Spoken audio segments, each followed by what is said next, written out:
اور یہ اب ایک نیو نارمل بن چکا ہے. حیرت کی بات یہ کہ جب پہلی دفعہ ملاقاتیں بند ہوئی تھی تو ذرا شور بھی مچ جاتا تھا, کچھ افواہیں بھی اڑ جاتی تھی. اچھا ویسے ان افواہوں کا ایک فائدہ ضرور ہوتا تھا, جب یہ افواہیں اڑ جاتی تھی کہ جی عمران خان صاحب کے ساتھ یہ ہو رہا ہے جیل میں, وہ ہو رہا ہے, ہوتی وہ جھوٹی خبریں تھیں, لیکن کم از کم اس سے ایک پریشر جو ہے وہ سوشل میڈیا بلڈ کر لیتا تھا, اور پھر جو پی ٹی آئی کے لوگ تھے وہ بھی اس کے اوپر آواز اٹھاتے تھے. قیادت کی طرف سے بھی پریس کانفرنس ہو جاتی تھی, کوئی احتجاج کی بات شروع ہو جاتی تھی کہ جی ٹھیک ہے پھر ہم بھی احتجاج کریں گے, یہ وہ, تو کچھ نہ کچھ کوئی ہلچل مچ جاتی تھی. اب اس بات کو تو کیٹیگوریکلی بتا دیا جاتا ہے کہ جی عمران خان صاحب خیریت سے ہیں اور افواہیں نہ پھیلائی جائیں, لیکن اس کے بعد ہوتا یہ ہے کہ اب عمران خان صاحب کی جو ملاقاتیں ہیں ان کو بھی نیو نارمل بنا دیا گیا ہے. اب ان کی قیادت کو بھی پتہ ہوتا ہے, عمران خان صاحب کو بھی پتہ ہوتا ہے,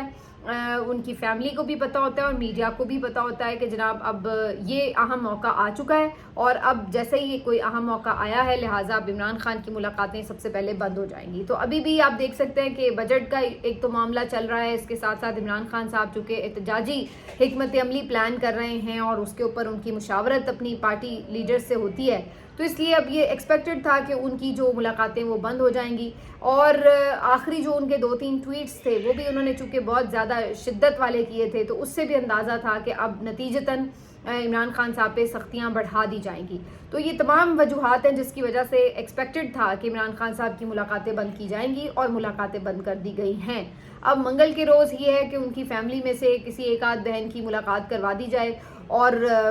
صرف اتنی تاکہ اطلاع مل سکے کہ ہاں جی وہ اندر ہی موجود ہیں اور ٹھیک ہیں, زندہ ہیں. باقی ان کا جو ایک اپنے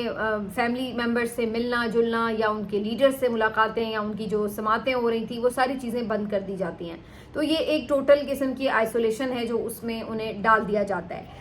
یہ دنیا کے کسی بھی اگر آپ لاز کی بھی بات کریں تو ان لاز میں بھی یہ نہیں ہوتا. یاد رہے کہ یہ ملاقاتیں بند ہونا صرف یہاں تک بات نہیں ہوتی, بلکہ اگر آپ قیدی رولز بھی دیکھیں جو کہ جیل مینول کے مطابق ہوا کرتے ہیں, تو اس میں بھی ایسا نہیں ہے کہ قیدی سارا دن اپنی بیرک میں بند رہتا ہے, بلکہ انہیں صبح کے وقت بیرکوں کو کھول دیا جاتا ہے. قیدی آپس میں مل بیٹھ سکتے ہیں, بات چیت کر سکتے ہیں, مختلف ایکٹیویٹیز بھی کر لیتے ہیں, بلکہ کچھ جیلوں میں تو مختلف ہنر بھی سکھائے جاتے ہیں قیدیوں کو, اور ان کے لیے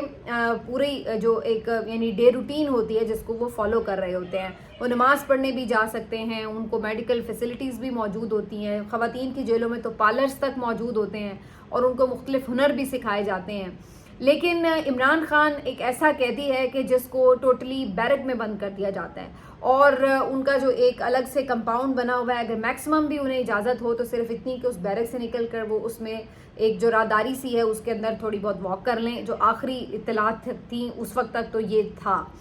اس کے علاوہ اگر آپ یہ کہیں کہ وہ باقی قیدیوں سے مل سکیں یا کوئی روٹین میں جیل کے اندر ہی مساجد میں جا سکیں یا کچھ اپنا یعنی باقی لوگوں سے انٹریکٹ کر سکیں, تو یہ ٹوٹلی ان کو آئسولیشن میں ڈال. اس کو کہتے ہیں آئسولیشن, کہ آپ یہ آئسولیشن کا مطلب یہ نہیں کہ جی ملاقاتیں صرف بند ہو جائیں, مطلب یہ ہے کہ آپ جیل کے اندر بھی باقی کسی اور سے انٹریکٹ نہ کر سکیں. آپ کو سارا وقت ایک الگ تھلگ ماحول میں رکھا جاتا ہے. عمران خان صاحب کی صرف اسی وقت ملاقات ہوتی ہے جو یہ آپ دیکھتے ہیں کہ ان کی بہن چلی جائیں کوئی ہفتے کے بعد, یا جب کوئی سماعتیں وغیرہ ہوتی ہیں تو ملاقاتیں ہوتی ہیں. باقی جو اندر ان کی جیل روٹین ہے اس میں ان کی ایون جو جیل کے ملازمین ہیں ان پہ بھی سختی کی جاتی ہے کہ وہ عمران خان صاحب سے گفتگو نہ کر سکیں. اور یہ آپ کو پتہ ہے کہ یہ کس قدر ایک غیر انسانی سلوک ہے, اور یہ آپ جو عالمی قوانین ہیں اس کے مطابق بھی دیکھیں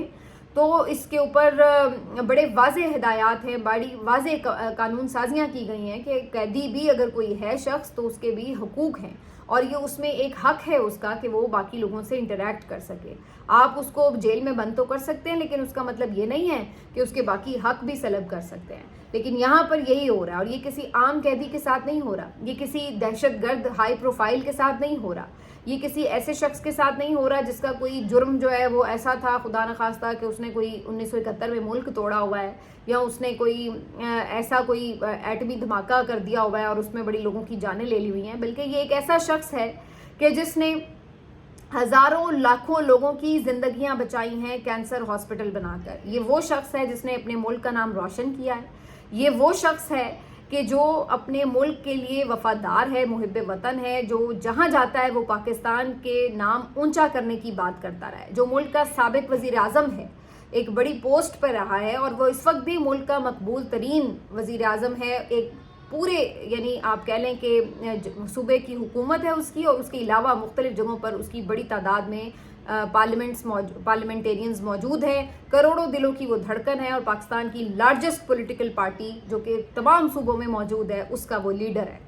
اس کے ساتھ یہ سلوک ہو رہا ہے اور اس کے اوپر جو ہے اب میڈیا کو کوئی پرابلم نہیں ہے. آپ نہیں دیکھیں گے کہ میڈیا کے چینلز اس کے اوپر آواز اٹھا رہے ہوں کہ کیوں ان کو قید تنہائی میں ڈالا جاتا ہے, کیوں ان کے کیسز جو ہیں وہ سماعت کے لیے فکس نہیں ہوتے, کیوں ان کی ضمانت کے کیسز کے دن اس دن جو ہے وہ جج جو ہے وہ ادھر ادھر رفو چکر ہو جاتا ہے. کیا وجہ ہے کہ ان کی جو ڈیالہ میں سماعتیں ہوتی ہیں وہ بند کر دی جاتی ہیں, کیوں ان کے پارٹی لیڈرز ان سے مشاورت نہیں کر سکتے. یہ تمام باتیں جو ہیں وہ آپ کے میڈیا چینلز کے اوپر کرنا منع ہے. وہ آپ کے جو اینکرز ہیں وہ آئیں گے, وہ یہ باتیں بتا رہے ہوں گے کہ عمران خان سخت بات کر رہا ہے, یہ بتا رہے ہوں گے کہ عمران خان کی یہ اسٹریٹجی غلط تھی, یہ نہیں تھی, یہ بتا رہے ہوں گے عمران خان کو آگے بہت نقصان ہونے والا ہے, لیکن وہ آپ کے سامنے یہ نہیں کہہ رہے ہوں گے کہ یہ جو عمران خان کے ساتھ ہو رہا ہے وہ غلط ہو رہا ہے.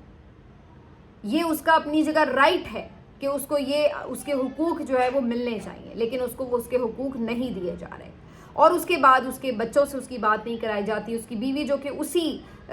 یعنی جیل میں موجود ہے اور وہ بھی ناکردہ گناہ میں موجود ہے, اس کے ساتھ تک اس کی ملاقاتیں نہیں کروائی جاتی. اس سلسلے میں بھی اس کو روکا جاتا ہے. اس کو نماز عید نہیں پڑھنے دی جاتی, اس کو اس کی بکس کی فراہمی میں رکاوٹ ڈالی جاتی ہے. ہر طرح جو اس کو تکلیف پہنچائی جا سکتی ہے اس طرح اس کو تکلیف پہنچائی جاتی ہے. لیکن اس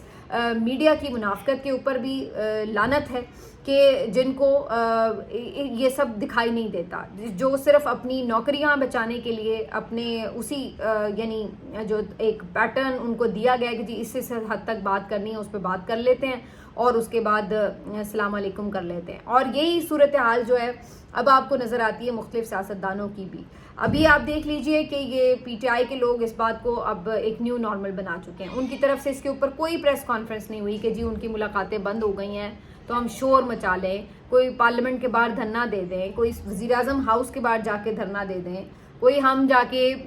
خیبر پختونخوا اسمبلی کے اجلاس میں سخت تقاریر کر دیں, کوئی کسی حوالے سے آپ کوئی اپنا ایک پروٹیسٹ ریکارڈ کرائیں, کوئی پریشر بنائیں کہ جناب یہ اتنے لکیر کے فقیر ہیں کہ عمران خان ہی تاریخ دے گا تو احتجاج ہو جائے گا, عمران خان ہی بتا دے گا کہ یوں کر لو تو یوں کر لیا جائے گا. اپنے طور پر یہ بالکل ہی ہاتھ نہیں ہلاتے کہ جناب آپ انٹرنیشنل میڈیا کو بلا لیجئے, ان کو کوئی پریس کانفرنس کر کے یہ بتائیں کہ ان کے انسانی حقوق جو ہیں ان کو سلب کیا جا رہا ہے, یہ بتائیں کہ ان کی ضمانتیں نہیں لگنے دی جا رہی. کیوں اس بات میں کیا پرابلم ہے کہ آپ جو ہے وہ انٹرنیشنل میڈیا کو انگیج نہیں کر سکتے اور بالکل ایک خاموش تماشائی بن کے دیکھتے رہتے ہیں اور بتاتے رہتے ہیں سب کو آ کے کہ جناب عمران خان ڈٹا ہوا ہے, عمران خان ڈٹا ہوا ہے, دیکھ لو اب یہ بھی کر دیا لیکن عمران خان ڈٹا ہوا ہے. بھئی وہ تو سب کو نظر آ رہا ہے کہ ڈٹا ہوا ہے, لیکن آپ لوگ کیوں نہیں ڈٹ رہے؟ اصل بات تو یہ ہے. اور اب یہ بات سب کو پتہ ہے کہ آخری احتجاج کا جو پلان ہے وہ عمران خان کی طرف سے ہی فائنلائز ہونا ہے, اس میں تو کوئی دو رائے نہیں ہے. لیکن اپنے طور پر اس سے پہلے یہ جو چھوٹے موٹے معاملات ہو رہے ہیں اس کے اوپر تو آپ انیشیٹو لے سکتے ہیں, لیکن وہ آپ کو یہ لیتے ہوئے نظر نہیں آ رہے. تو بہرحال یہ آج بھی ملاقات نہیں ہو سکی, بات بہت طویل تھی, آگے ہی چلی گئی. لیکن دوسری طرف الیکشن ٹرائبونلز جو بنائے گئے ہیں ان کے اوپر بھی اب فیصلے آنا شروع ہو چکے ہیں, اور ایک فیصلہ اس سے پہلے بھی آیا تھا, اس میں بھی یہی پتا تھا کہ ظاہر نون لیگ کے حق میں ہی فیصلہ آئے گا. جب نون لیگی کارکن لا کے آپ ٹرائبونل میں بٹھا دیں گے تو وہ کیا آپ کے خیال سے مخالف امیدوار کی حمایت میں کوئی فیصلہ دے سکتا ہے؟ تو ابھی بھی کچھ ایسی صورتحال ہے. یہ سلطان تنویر صاحب ہیں جی کوئی, اور جج صاحب, ان کو کہنا جج ہونے کی توہین ہے. اور پتہ نہیں انہوں نے پہلے بھی جتنے بھی یہ اس کے پی ٹی آئی کے لوگوں کے کاغذات نامزدگی مسترد ہوئے تھے وہ انہوں نے بڑی تعداد میں کیے تھے جب یہ الیکشن سے پہلے جب تیاری ہو رہی تھی. تو بہرحال جی ان کو بنایا گیا تھا ٹریبونل کا سربراہ, اور پی پی 145 کا معاملہ ہے. سمیع اللہ صاحب جو کہ عظمہ بخاری صاحبہ کے شوہر ہیں,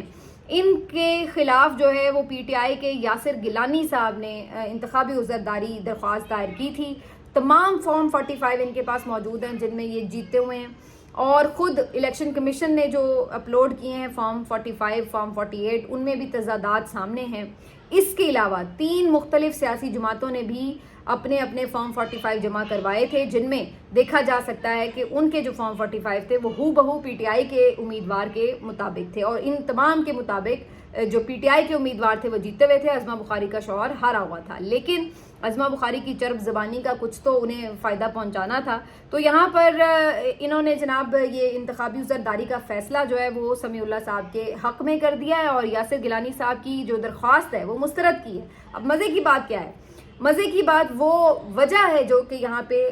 ڈھکوسلا ہے جو یہاں پہ لکھا گیا ہے۔ یہ نہیں کہا گیا کہ جی ہاں جی ہم نے سب چیک کر لیا اور اس کے مطابق یہ طے ہوا ہے۔ چیک کرنے کی تو زحمت ہی نہیں کی کہ فارم 45 کھول کے چیک کر لیں، کیونکہ وہاں تو پتہ ہے کہ ہارے ہوئے ہیں۔ تو انہوں نے کیا گیا ہے کہ ایک ٹیکنیکل گراؤنڈ کے اوپر ان کی درخواست مسترد کر دی کہ یہ قابل سماعت ہی نہیں ہے۔ ٹیکنیکل گراؤنڈ کیا تھا کہ جی اوتھ کمشنر جو ہے اس نے یہ لائن نہیں لکھی بیچ میں کہ وہ امیدوار کو ذاتی طور پر جانتے ہیں، حالانکہ اس کے اوتھ کمشنر کے دستخط اس کی مہر موجود ہے، لیکن ایویں وہ کہتے ہیں نا آٹا گننی ہلی کیوں، جب آپ نے نیت میں ہی فطور ہو کہ آپ نے یہ کام کرنا ہے تو پھر آپ کوئی بھی وجہ لکھ کے ڈال دیں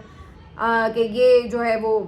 اس وجہ سے جو ہے ہم نہیں کر رہے۔ کوئی بھی آپ بیکار سا بہانہ بنا سکتے ہیں، اور یہ اتنا ہی بیکار بہانہ بنا کے ان کی جو درخواست ہے اس کو مسترد کیا گیا ہے، اور اس کے بعد جو ہے اب ان کو کامیاب قرار دے کر ان کا نوٹیفیکیشن درست قرار دیا گیا ہے۔ تو یہ اس وقت صورتحال ہے۔ یہ میرے لیے کوئی حیران کن نہیں ہے، جتنے باقی ٹریبونلز ہیں ان سے یہی نتیجے آنے ہیں، کیونکہ جس طرح انہوں نے قانون سازی کر کے من پسند لوگوں کو لا کے الیکشن ٹریبونل میں بٹھایا ہے، وہ جج کہنا جج ہونے کی توہین ہے۔ زیادہ تر جو ریٹائرڈ ہیں ان میں سے یہ سارے نون لیگی کارکن ہیں، ٹاؤٹس ہیں اسٹیبلشمنٹ کے، اور ان کو لا کے یہاں بٹھا دیا، اسی مقصد کے لیے لا کے بٹھایا کہ بھائی تم نے نون لیگ کے حق میں یہ سارے فیصلے لینے ہیں۔ تو یہ اس لیے جو آپ کا الیکشن ہے جس بدترین طریقے سے چوری ہوا اس کا سب کو پتہ ہے۔ اگر اب آپ یہ اپنے منہ پہ اور کالک ملنا چاہتے ہیں تو مل لیجئے، آپ کو یہ کالک بہت مبارک ہو، لیکن حقیقت جو ہے وہ دنیا کو پتہ ہے کہ آپ کو لوگوں نے بری طرح ریجیکٹ کیا تھا الیکشنز میں، اور اگلی دفعہ اس سے زیادہ بری طرح آپ ریجیکٹ ہونے جا رہے ہیں۔ تو بہرحال یہ انہوں نے جو ہے فیصلہ سنایا۔ اسی وجہ سے یہ جو ان کے نمبر یہ جو 2 نمبریاں کرتے ہیں، جو فنکاریاں کرتے ہیں، اس میں شہباز شریف صاحب بھی پیچھے نہیں ہیں۔ پہلے یہ جو chairman senate, deputy chairman senate, speaker, deputy speaker کی 600% تنخواہیں بڑھائیں، اس کا نوٹیفیکیشن خود کیبنٹ نے اپروو کیا، ٹھیک ہے جی۔ اس کے بعد ہوا یہ کہ جب اس کے اوپر اب سب نے لعنت ڈالی کہ جناب آپ نے بجٹ میں اتنے ٹیکس عام آدمی پہ لگائے ہیں، اپنے انہوں نے 600 تنخواہیں بڑھا لی ہیں، تو پھر اب ایک پریشر بنا، جب اپنے بھی لوگوں نے تنقید شروع کر دی تو تھوڑی بہت اس معاملے کو سنبھالنے کی کوشش کرنے کے لیے یہ بتایا گیا کہ جی شہباز شریف صاحب نے نوٹس لے لیا ہے، اور اب یہ جو اضافہ ہے یہ واپس کروایا جائے گا۔ تو اب آپ اندازہ لگائیے کہ پہلے خود ہی منظور کرتے ہیں، اور جب لوگوں سے جوتے پڑتے ہیں تو اس کے بعد کہتے ہیں جی ہم یہ اضافہ واپس لے رہے ہیں، ہمیں تو بڑا غصہ ہے، ہمیں تو پتہ ہی نہیں چلا کہ یہ کس وقت اضافہ ہو گیا ہے۔ یہ ہیں یہ فنکار برادری، یہ ہے ان کی 2 نمبریاں۔ یہ 2 نمبر لوگ جو ہیں یہ آپ کے اوپر مسلط ہیں، جو آئے بھی 2 نمبر کے طریقے سے ہیں، 2 نمبری کے طریقے سے، اور آگے جتنی حکومت یہ چلا رہے ہیں یہ سب 2 نمبریاں ہیں۔ ان کے تمام جو آپ دیکھ لیں اعداد و شمار دیکھ لیں، ان کے بیانات دیکھ لیں، ان کے بیانیے دیکھ لیں، ان کے نوٹیفیکیشنز دیکھ لیں، ہر چیز فراڈ سے بھری ہوئی ہے۔ اور یہ اس کے علاوہ بھی اگر آپ دیکھیں اندازہ لگائیں کہ یہ یہاں تک بات نہیں رکی، ان کی قانون سازیاں بھی فراڈ ہیں۔ یہ جو انہوں نے 26ویں ترمیم کی ہے یہ بھی انہوں نے جس طریقے سے کی ہے وہ بھی آپ کو پتہ ہے۔ 26ویں ترمیم کے اوپر مجھے یاد آئے کہ اسلام آباد ہائی کورٹ میں آج عید ملن پارٹی رکھی تھی جی ہائی کورٹ بار کی طرف سے۔ اب یہاں پہ بھی جو بندہ لا کے صدر بٹھایا ہے وہ بھی 2 نمبر ہے، جو آیا پی ٹی آئی کے ووٹوں سے ہے، آیا اس بات کے نعرے کے ساتھ تھا کہ میں 26ویں ترمیم کے خلاف ہوں، لیکن اس کے بعد آ کے اس نے کیا کیا ہے کہ یہ مل گیا جا کے اعظم نذیر تارڑ اور احسن بون کے جوتوں میں جا کے بیٹھ گیا، اور وہاں جا کے جناب عالی اب یہ کہتا ہے کہ 27ویں ترمیم کی حمایت بھی میں کروں گا جو بھی آئی بھی نہیں، اور یہ جا کے کہتا ہے کہ جناب سرفراز ڈوگر صاحب آپ جو تشریف لائے ہیں 16ویں نمبر کے جج آ کے یہاں قائم مقام چیف جسٹس بنے ہوئے ہیں،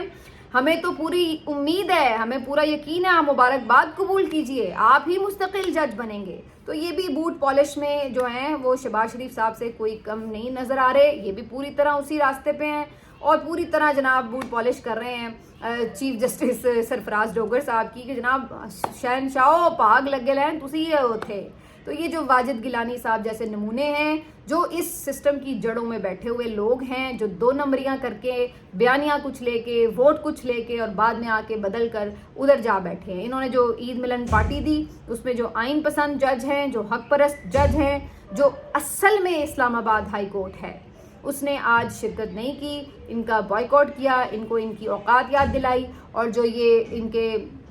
ہیرے ججز ہیں جو 26ویں ترمیم کے بعد لا کے بٹھائے گئے ہیں، بھرے گئے ہیں یہاں پہ عدالتوں میں 3 جو ادھر ادھر سے، تو انہوں نے آ کے جناب ان کو ہاتھ شار بنائے ہیں کہ جی آ گئے ہم. باقی یہ سب وہ کہتے ہیں نا کہ ایک جیسے جو ہیں وہ سارے ایک جیسے اکٹھے ہی آپ کو نظر آ رہے ہیں، ایک ہی جگہ پہ آپ کو ماشاءاللہ سارا کچھ نظر آ رہا ہے جو ایک جیسے ہیں. اور جو آئین پرست ہیں، جو آپ کو حق پرست لوگ نظر آتے ہیں، وہ آپ کو ان سے ذرا فاصلے پر ہی دکھائی دیتے ہیں. یہ خود ہی اپنے آپ کو بتا دیتے ہیں کہ ہم سب ایک جیسے ہیں، یہ ہمارا جو ہے کارنامے ہیں. تو یہ اس وقت کی جو ہے صورتحال ہے. ملتے ہیں آپ سے اگلے ویلاگ میں، اپنا خیال رکھیے. اللہ حافظ.